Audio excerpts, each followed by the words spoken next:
On va innover aujourd'hui. Ok, la libota. Ebushi a forme cha menina. Me deng de Steve Biko. Mobetumi a freme bicolante. Aquava.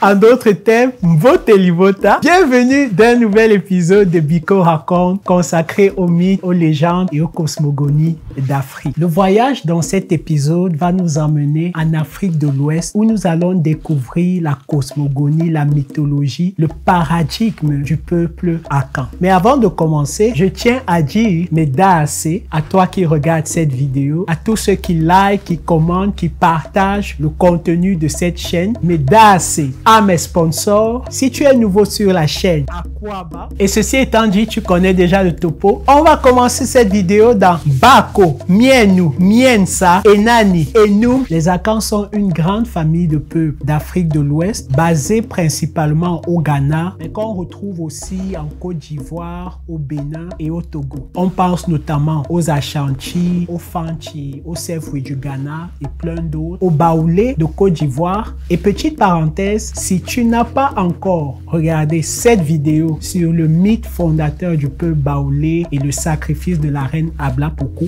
après cette vidéo, je t'invite à le faire. Et on peut aussi citer les Ewe et les Adja du Togo. La grande famille Akan est vraiment un riche vivier culturel en Afrique. Les Akans parlent une langue appelée le Twi, celle avec laquelle j'ai essayé de te saluer tout à l'heure. Et dans cette langue, ils appellent le créateur Tris, Onyankopon, ou tout simplement Nyankopon, qui signifie le plus grand, ou Onyame / Nyame, celui qui connaît et qui voit toutes choses. Et ces noms sont souvent utilisés de façon interchangeable. Comme dans plusieurs cosmogonies, on se rend compte que le créateur est très souvent décrit. Chez les Akans aussi, il a plusieurs autres noms qui expriment ses attributs et sa nature. On a notamment Amosu, le donneur de pluie, Amowia, celui qui donne le soleil, Amaomei, celui qui donne la plénitude, Ananse Kokroku, le grand concepteur, ou alors la grande araignée, celui-là qui connaît, qui tisse, qui a façonné toutes choses et qui a mis toutes les choses ensemble. C'est très intéressant ici parce que l'araignée a une place centrale dans plusieurs mythes et cosmogonies d'Afrique, non seulement en tant que symbole de la sagesse, mais aussi en tant qu'un être divin carrément, parce que c'est le seul animal ou insecte capable de reprendre la spirale de la création en tissant sa toile et même de peindre cette image de la création qui a commencé en spirale et puis comme cette explosion en fait qui se répand, et en même temps tous ces éléments là sont connectés ensemble mais font partie d'un tout. Onyame est souvent considéré comme le principe féminin et associé à la lune, tandis que Onyankopon est considéré donc comme le principe masculin et associé au soleil. Mais il y a un élément particulier chez les Akans, c'est qu'ils introduisent le concept de trinité à travers un élément ultra divin qui en fait est celui qui unit les deux autres en un seul être absolu, auquel on donne le nom de Odomankoma, l'inventeur infini. Et il est constitué d'un principe mâle, d'un principe femelle et d'un principe relationnel qui unit tout. La cosmogonie Akan a ceci de particulier qu'elle ne s'attarde pas beaucoup sur les étapes avant la création, mais principalement sur pourquoi Nyame est devenu le dieu du ciel et s'est retrouvé là-haut. Et l'histoire est assez drôle. Et elle raconte que au commencement, une grand-mère vivait sur terre avec ses enfants pendant que Nyame vivait sur la lune et il était très proche de la terre, très proche des humains. Mais il se trouve que cette maman-là avait l'habitude de piler du foufou. Et donc, vu que les Akans utilisent généralement de très longs pilons pour piler le foufou, il se trouve que chaque fois qu'elle le faisait, son pilon cognait au Nyame, vu qu'il était très proche et ça le dérangeait. Donc chaque fois qu'elle faisait le mouvement, elle cognait au Nyame et il se plaignait, il disait non mais arrête, mais ses enfants elle devait manger. Elle faisait un peu la sourde oreille aux plaintes de Nyame et donc c'est comme ça qu'il aurait décidé de s'éloigner de plus en plus de la terre et qu'il serait devenu le dieu du ciel. Donc si Dieu est loin aujourd'hui, c'est à cause d'une grand-mère qui pilait le foufou. Mais ce mythe-là exprime en fait l'idée selon laquelle Onyame est à la fois éloigné peut-être, mais il est en même temps très proche et concerné par les humains. Et donc cette séparation-là a nécessité le besoin pour des intermédiaires entre Onyame et les humains. Et ces intermédiaires-là, dont chez les Akans, on les appelle les abosom. On pourrait faire la correspondance avec les Orisha des Yoruba, mais les abosom ne sont pas des ancêtres déifiés, ce sont vraiment des enfants d'Onyame et ils ont deux particularités. La première, c'est qu'ils sont vulnérables à la foi de leurs adeptes, donc ils peuvent vraiment devenir obsolètes ou démodés. Si par exemple quelqu'un se rend compte qu'ils ne sont plus efficaces, il y a des abosom qui deviennent vraiment inutiles, ça veut dire que personne ne les consulte plus. Et la deuxième particularité, c'est qu'ils sont capricieux et très autonomes, contrairement aux autres qui vont essayer d'agir dans le sens du créateur pour l'ordre et le bien. Les abosom sont neutres, ils peuvent être utilisés autant pour le bien que pour le mal, et dans le cas où ils sont utilisés pour le mal, ce n'est pas Onyame qui est responsable, c'est vraiment celui qui a suscité leur pouvoir et l'abosom lui-même. Les ancêtres chez les Akans sont les Asaman Nsamanfo. Ils sont considérés comme vivant dans un endroit situé de l'autre côté de la rivière ou de l'autre côté de la montagne. On dit qu'ils observent l'activité des humains et qu'ils peuvent aider ceux dans leur lignée qui sont dans le besoin ou parfois punir de maladies s'il y a des actes qu'ils n'approuvent pas. Dans certains groupes, Nyame est accompagné de Asaseya, la déesse de la terre. On l'appelle aussi Aberewa et elle symbolise la fertilité, la nécessité de prendre soin de la terre aussi. Et à l'instar de Nyame, elle n'a ni prêtre ni autel pour les sacrifices parce que Asaseya n'est pas un abosom, donc c'est pas une intermédiaire. Les sacrifices qui sont faits à son honneur sont faits à même le sol. Il y a aussi la culture des libations qui est très importante chez les Akans et tous les peuples qui les constituent. On fait des libations pour invoquer la faveur de Nyame, d'un abosom ou pour bénir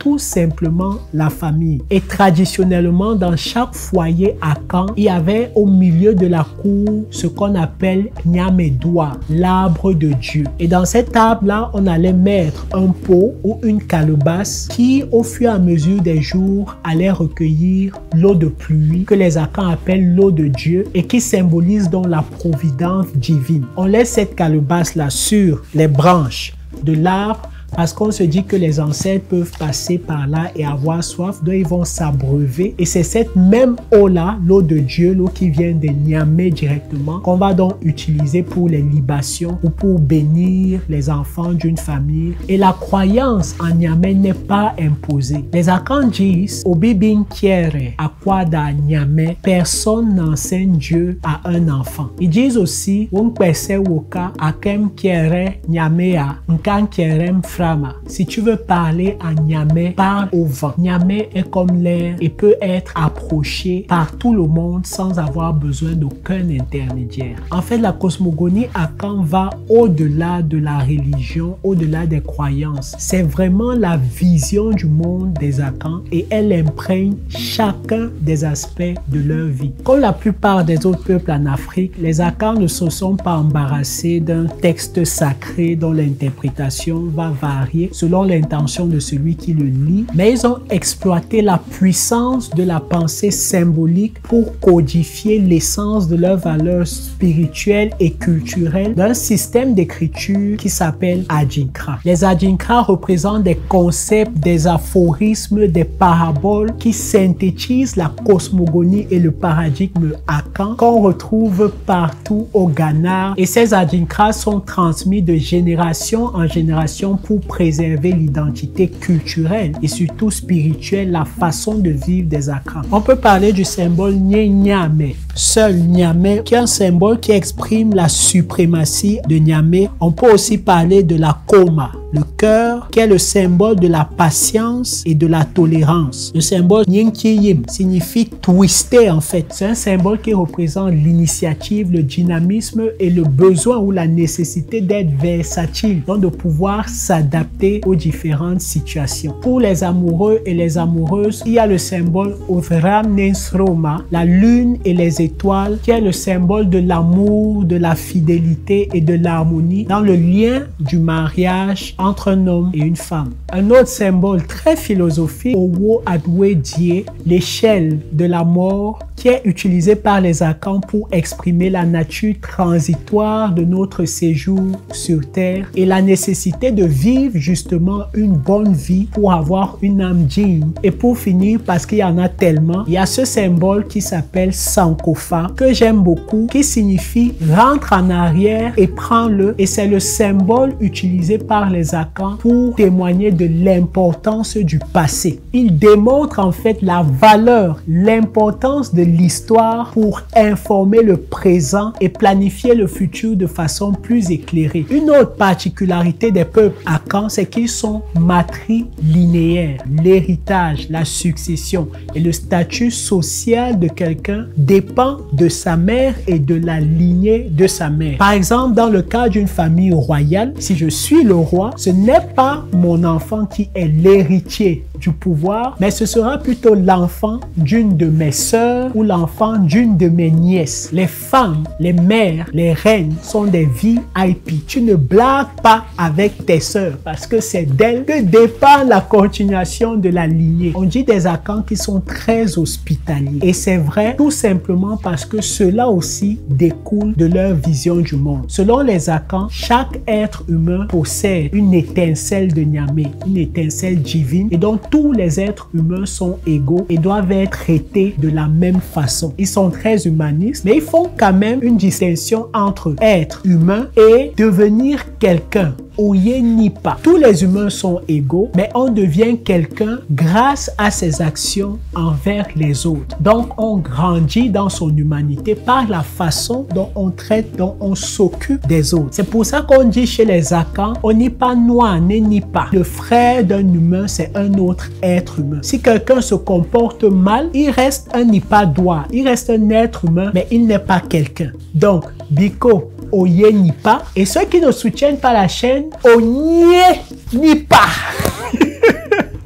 Donc, on va finir avec notre jeu parce que chez les Akans, chaque personne a un nom divin, un nom qui lui est donné par Nyame qui correspond à son jour de naissance. À la fin de cette vidéo, je vais te mettre un tableau avec les jours de la semaine, les noms, le dieu tutélaire auquel il correspond et la signification. Et tu pourras donc découvrir quel est ton nom Akan, le mettre en commentaire et on va voir qui sont nés le même jour, ainsi de suite. Mais à ce nom-là, à ce jour-là est aussi attribuer une sorte de caractère. Moi qui suis né le samedi, qui suis donc un Atoapem, un grand, et un Otean Ankaduro, c'est-à-dire celui qui a l'antidote contre le poison, le venin du serpent dans la vie des gens. Ce n'est pas moi qui dis. Mon nom Akan c'est Nkwame. Il me connecte à Amon, à l'Amen, à l'ancien. Et c'est pour ça que je pense éventuellement à me renommer à la lumière de toutes nos vidéos Nkwame Sotunde Biko Mvondo. Voilà Libota, ce qui met un terme à cet épisode d'aujourd'hui. J'espère que tu l'as aimé, que tu as appris quelque chose de nouveau, que ce survol t'a donné envie de découvrir un peu plus le peuple Akan. Il me reste plus qu'à te dire à toi et à tous ceux qui soutiennent la chaîne d'une façon ou d'une autre. Mais Daase, au nouveau Akwaba, bienvenue dans le Aboassou, la famille, la Libota. Et je vous dis à la prochaine pour une nouvelle vidéo sur Bikoland, histoire, culture, humour, paradigme africain. Bref, moi, toi, nous, ensemble, Bibala.